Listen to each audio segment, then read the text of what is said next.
Once upon a time, not too long ago, and not too far away, there lived a very nice young man named Timothy. He grew up in a town called Sunnyvale, a wonderful place that everyone liked. Timothy and his family lived in a big house on a hill above the town where they could see the streets, the houses, the farms, and the lovely river that ran past the town. It was an ideal place for a young boy to grow up.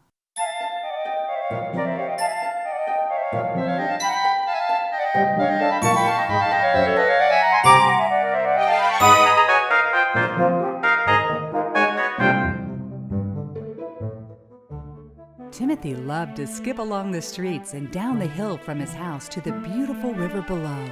He greeted friendly people wherever he went. Everyone loved Timothy, who always had a smile and a wave.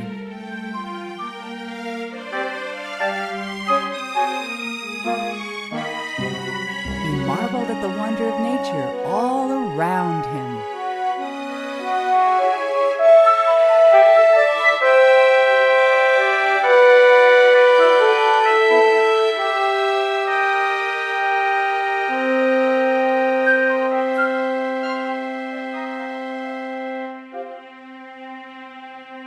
The big tall elm and mulberry trees that lined the streets, the beautiful gardens, and especially the wonderful sunsets that left golden reflections on the river.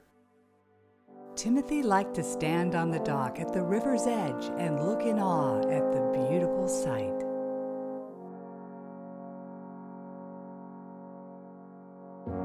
Timothy's father was mayor of Sunnyvale, and everyone respected him. He was a big, tall man who loved to carry little Timothy on his shoulders.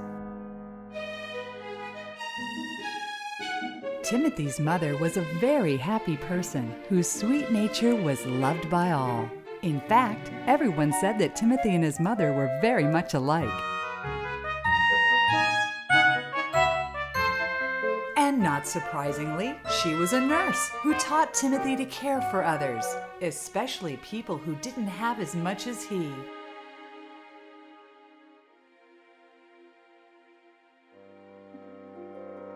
On Saturdays, Timothy and his mother would visit the old people's home and hand out food and presents that the townsfolk donated. Timothy's mother set a very good example for all the folks in town. Timothy's parents really loved each other, and they were the best of families.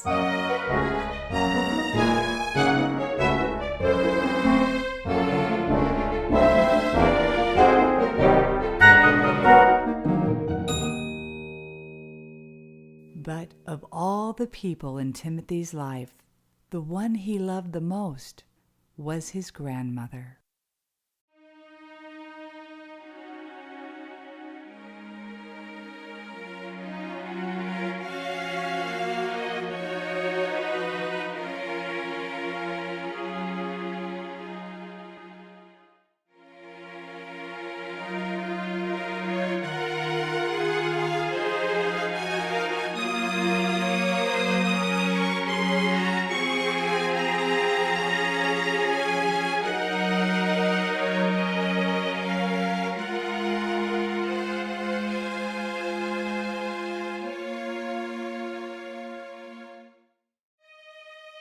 She was a big, jolly woman who liked to cook and sew clothes for people in the old folks' home.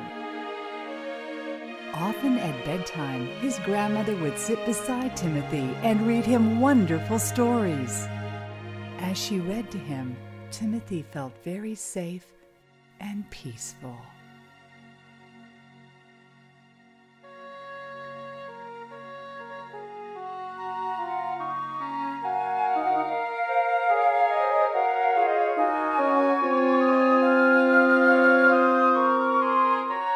Timothy's grandmother enjoyed tending to her great garden, and Timothy loved to go to the garden with his grandmother to pick strawberries, harvest carrots, lettuce, and celery, and to dig up the wonderful big potatoes she had planted.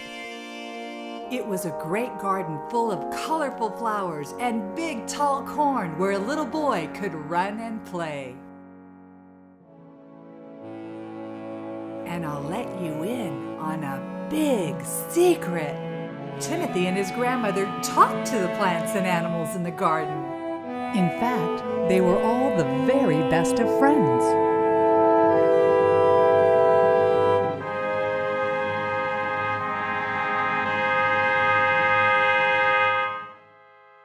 Timothy and his grandmother gave wonderful names to all of the fruits and vegetables. They even gave names to the worms, birds, and other animals that inhabited the garden. It was a very busy place with lots of activity. Sometimes there were even arguments between the animals and plants that Grandmother always resolved. This magical place was a little town unto itself.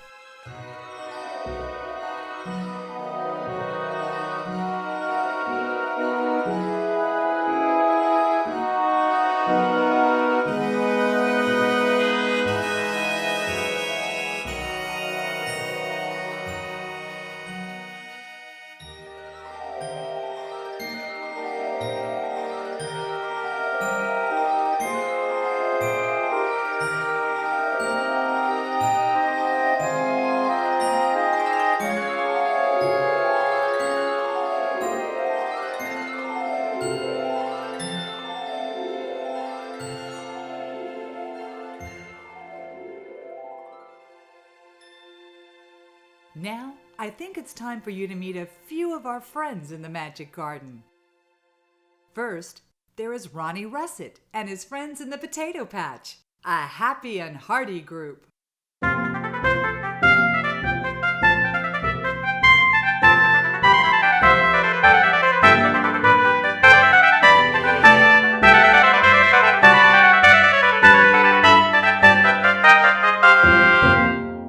There's Olivia Bermuda, the red-headed onion, and her girlfriends. They are beautiful, all green and purple, and very proud of their extraordinary fragrance.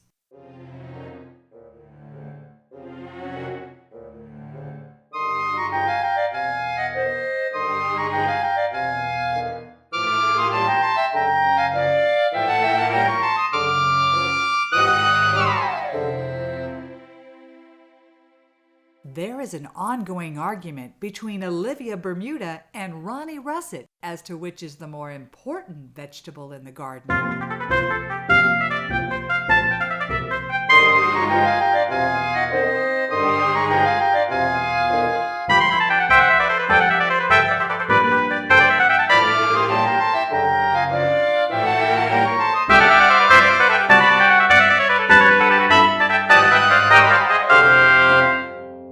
Tomato is the biggest, reddest, fattest tomato you have ever seen. He loves to sing Italian songs to Timothy that make him laugh.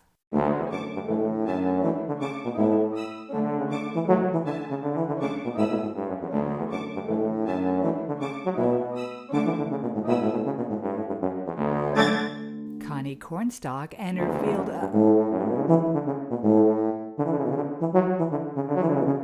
thank you, Tony. Thank you. Now, Connie Cornstalk and her feet. Tony! Tony! I know that tubas don't have solos very often, but we know who you are, and we need to move on. Okay? Good. Now, Connie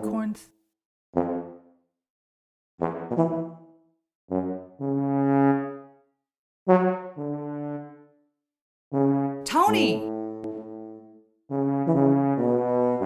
Maestro, can you please help us get on with the introductions? Thank you, Maestro. Now, as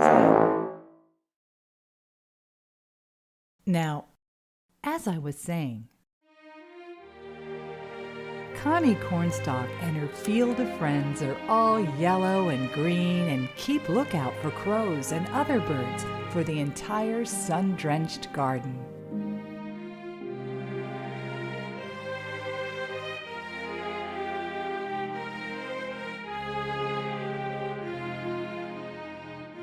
Gary Greenbean, the lankiest thing you can imagine, always always cuddles up to Timothy and wraps a vine around his hand in loving affection.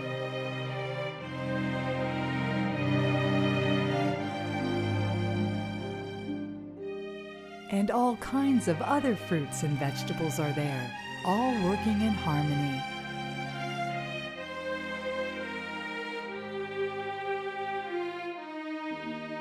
It was a place of great love, care, and interdependency.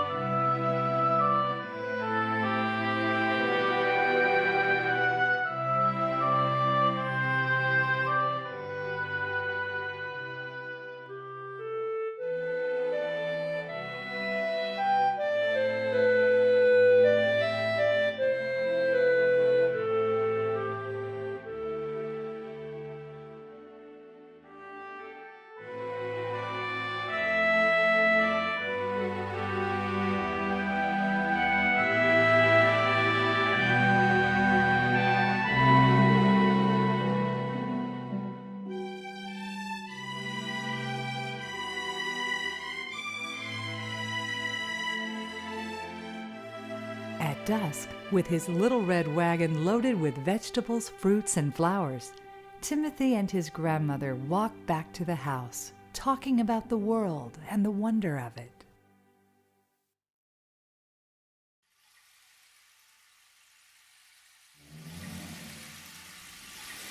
At night, a few days later, it was raining outside and the wind was whistling through the trees.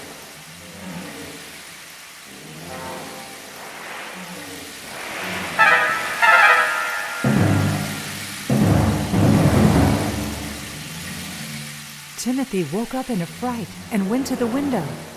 He saw the garden below being flooded with water and the plants being uprooted by the wind and flying away.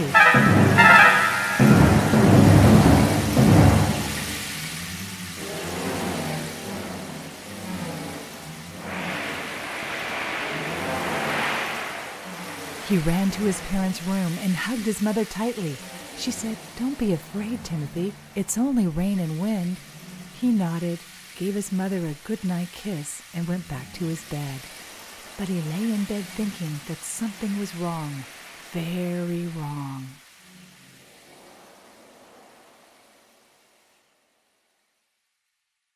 The next day, when he awoke, Timothy put his clothes on and went downstairs to the garden. The magic garden was gone. Not a single plant remained, not even the strawberries or tomatoes. It was bare earth. Timothy stood there a long time and began to cry. As he turned back to the house, he saw his father pulling into the driveway in the family car. His father got out and came up to Timothy. "Son," he said, "I have some bad news to tell you.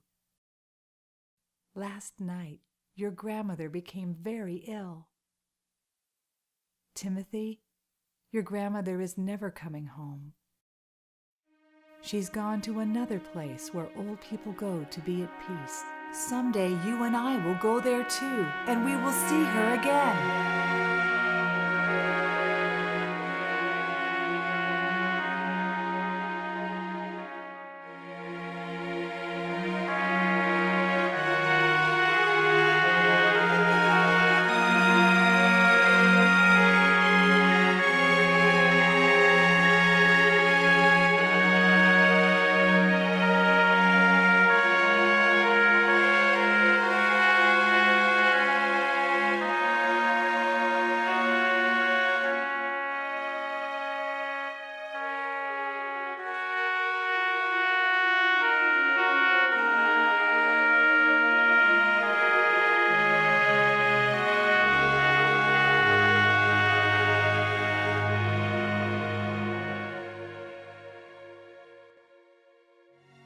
At his grandmother's funeral, Timothy was very sad.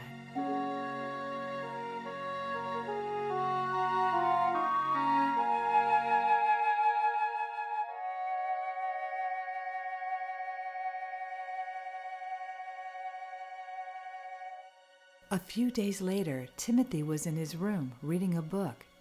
His mother came in carrying a small box.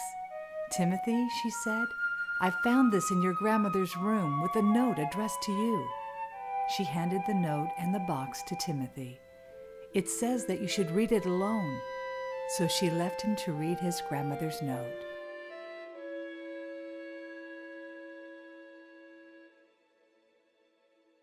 Dear Timothy, you are my special boy, and being special, I am leaving you this magical gift.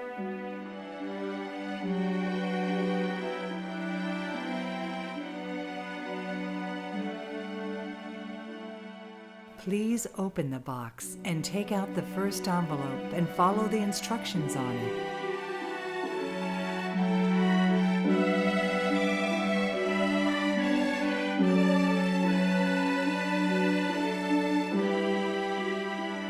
Timothy opened the first envelope and read, "Inside is a seed.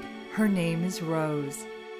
Plant her in the garden, water her every day, and watch what happens." Timothy ran to the garden, planted Rose, and gave her some water.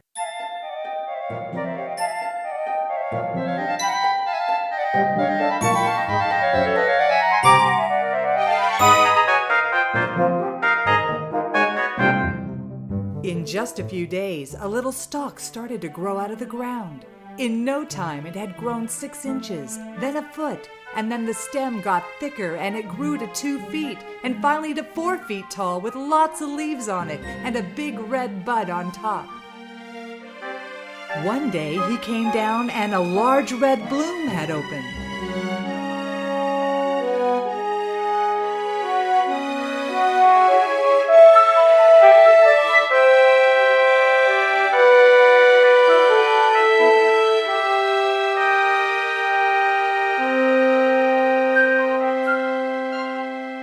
He knelt down to admire Rose when, all of a sudden, Rose began to talk to him.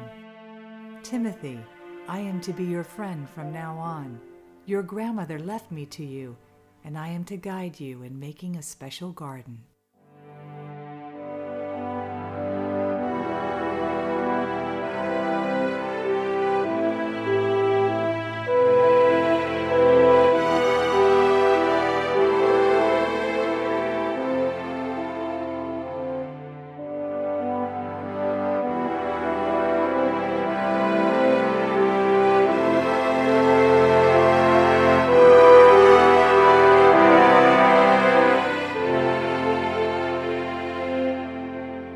Timothy sat down on the ground and began to talk to Rose. "What kind of garden?" "You will see."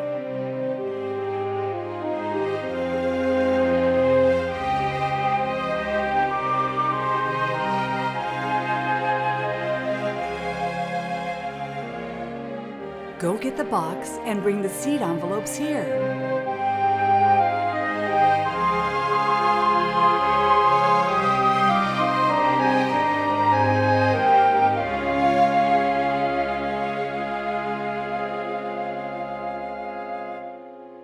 He ran upstairs and brought the packets to the garden and listened while Rose told him which envelope to open and where to plant the seeds. Every day he would talk to Rose. She would guide him in the digging, fertilizing, and watering of this new garden. And lo and behold, the garden sprang to life and the plants grew rapidly. One by one, Rose reintroduced Timothy to his old friends. There was Connie Cornstalk, and Stan Strawberry and his friends were busy budding and growing. When Gary Greenbean saw Timothy, he quickly sent out a new vine and wrapped himself all over Timothy in a loving embrace. Tony Tomato was even bigger and redder than before.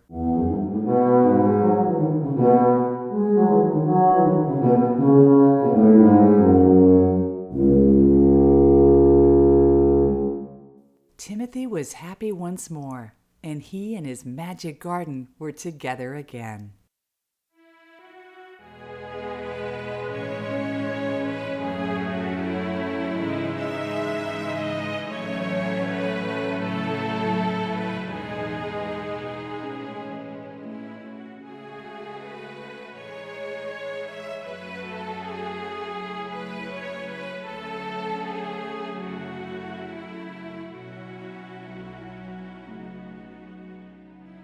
Timothy's parents were amazed at how quickly this new garden had grown and how hard Timothy worked to tend it.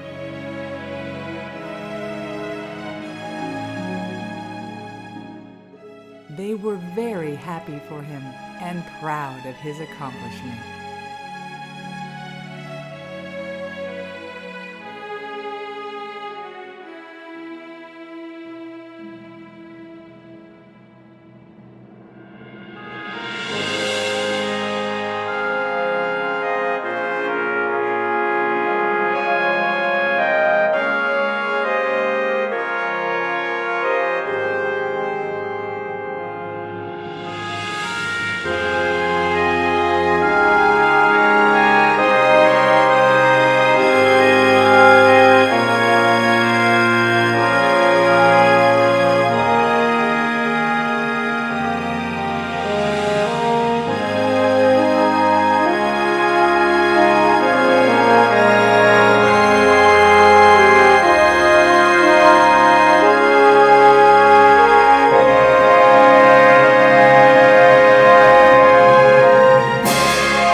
Early one morning, while the stars were still twinkling, Timothy went to visit the magic garden.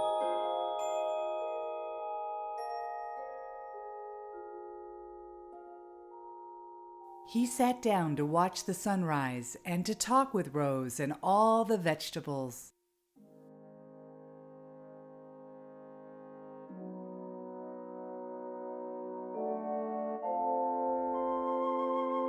Rose asked Timothy an important question. She said, "Timothy, what is your role in life?"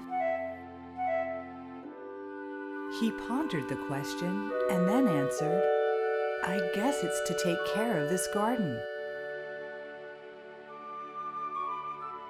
Rose listened for a moment and then turned to the others in the garden and asked them the same question. Ronnie Russet was the first to speak up. Our role in life is to take care of Timothy and the others.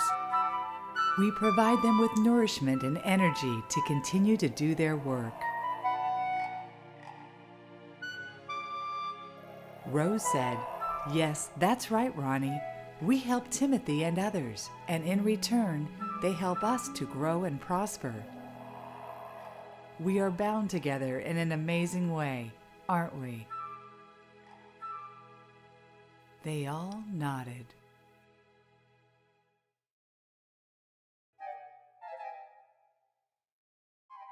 Timothy looked to the horizon where dark clouds were forming and lightning was flashing. He decided it was time to go home.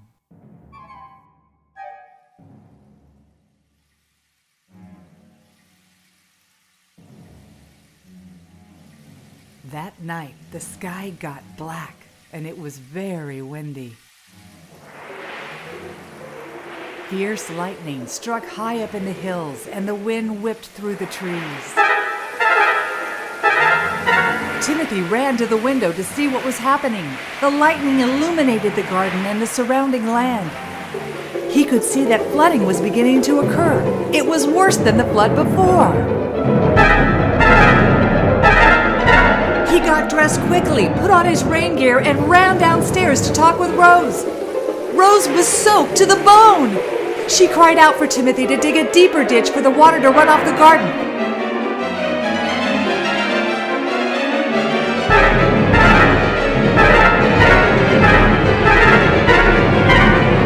He looked down the hill to the town below. Lightning lit up the sky, and he could see the river below was rising dangerously. He wanted to run for help, but didn't know where to turn. He turned back to Rose and said, "Rose, what should we do?" Rose shook off the water and said, I was given one magical wish by your grandmother, so I will use it now. All of a sudden, Rose began to glow and grow tall. Her petals grew into gigantic wings, and she began to twirl round and round. Magic sparkles fell all over the garden, and the plants began to grow taller and taller. Ronnie Russet and his family grew feet and ran down the hill to the village, waking up folks and getting them to safety. Gary Greenbean and his friends grew thicker and wrapped around each other to form large, strong ropes from which people could swing to safety or be pulled out of the rising river.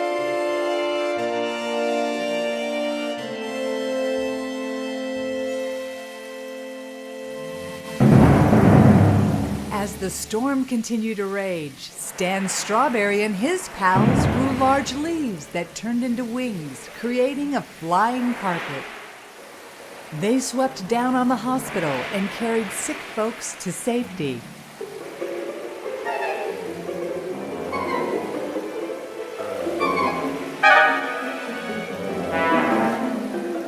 Olivia Bermuda and Tony Tomato and his family got together and ran down the hill, creating a big arrow of red tomato sauce to help draw an escape route for the townsfolk.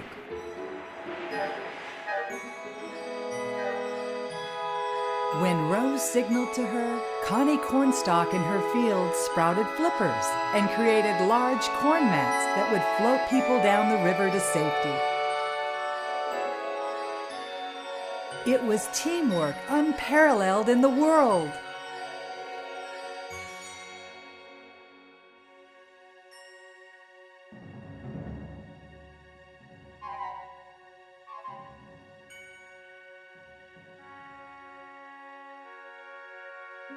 Winds died, rain slowed, and the sun finally came out again.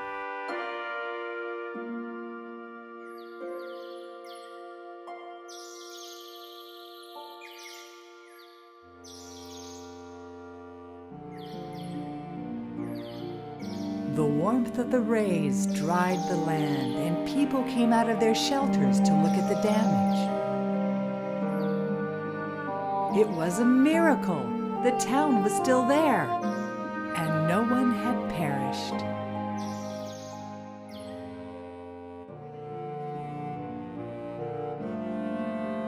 Later that day, Timothy and Rose were down by the riverbank helping folks back to their homes. All the magic garden vegetables were there. As they were working, Timothy turned to Rose and said, "You are my best friend, and I'm going to have you by my side all my life." Rose beamed and replied, "Someday I'll bet you'll be mayor of this town." Timothy smiled, leaned over, and asked Rose the ultimate question. "Rose," he said, "you have never told me what your purpose is in life." Rose leaned her petals towards him, stroked his chin, and said, "Timothy, I am the spirit of your grandmother."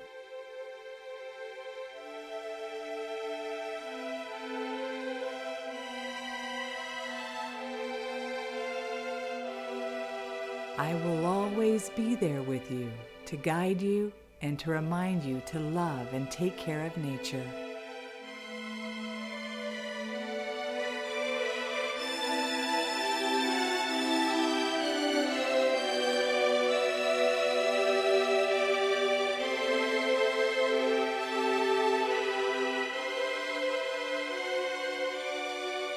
They smiled at each other and suddenly realized that the entire town was watching them and applauding. It was time for a celebration. Timothy asked Tony Tomato to gather Rose and all their garden friends together. Then they started marching up the hill in triumph.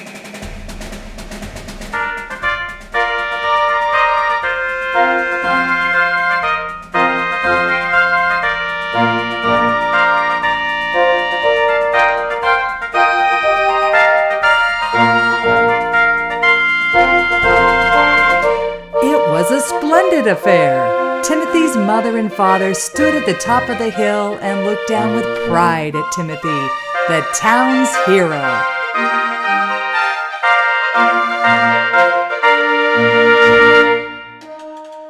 As the mayor, Timothy's father gave Timothy and his friends the keys to the town.